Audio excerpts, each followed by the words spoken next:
The job search is hard. We all know that, but it's harder if you fall into one of these 5 categories.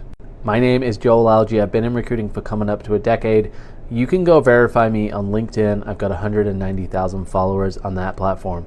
Have you ever wondered why it's hard or why your job search is taking long? If you fall into one of these 5 categories, which are entry level or new grads, career transition or career pivot, self-employed to be an employee again, a perceived job hopper, or on the complete opposite spectrum, you've been at your company for too long, 10 years plus, or you're currently employed, the job search is going to be hard. I know what you're thinking. That's pretty much everyone. But it's not. There's one more category of people that actually don't find it that challenging on the job search, and those are people that are making what we call a lateral move. It's literally where you're going from one position of the company to the same position at a different company, and they are your competition. So, how do you overcome your situation? Well, the first thing is to know whether or not you fall into one of these categories or multiple of them. And if you do, throughout the interview process, you want to know what people will think and how people think. So let's take each one.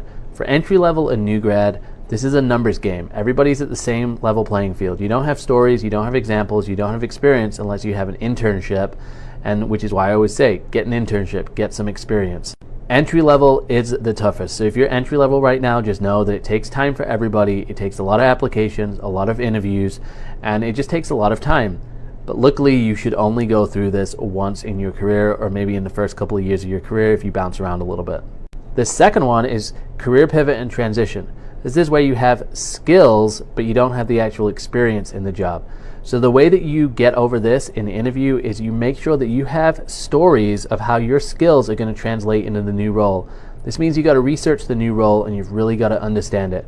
I recommend consuming a lot of content that's industry relevant to really understand the role, or talking and networking with people who are in the role that you want to be in. Self-employed to employee, what people are going to think is, how are you going to be managed again? How are you going to learn to be an employee? So through the interview process, you want to counteract that. You want to talk about how you worked with clients and how you partnered with them and how you're a team player. You want to use as many examples as you can to ease their mind and let them know that you can be managed, you can be a team player. The perceived job hopper, or the person that's been at that company a long time. If you're a job hopper, you want to talk about how each role has helped you progress in your career and how what you've learned is going to value that company. If you've been at your company for too long, you want to talk about changes that you've had. So any program implementation, any new software that you've implemented, talk about change a lot so they understand that you're going to be okay changing companies after a long time. For those who are currently unemployed, it's always going to be hard. This is a numbers game, it's networking, it's trying a lot of different ways, and it's tough for everyone. So if you have a job, don't leave one without a backup.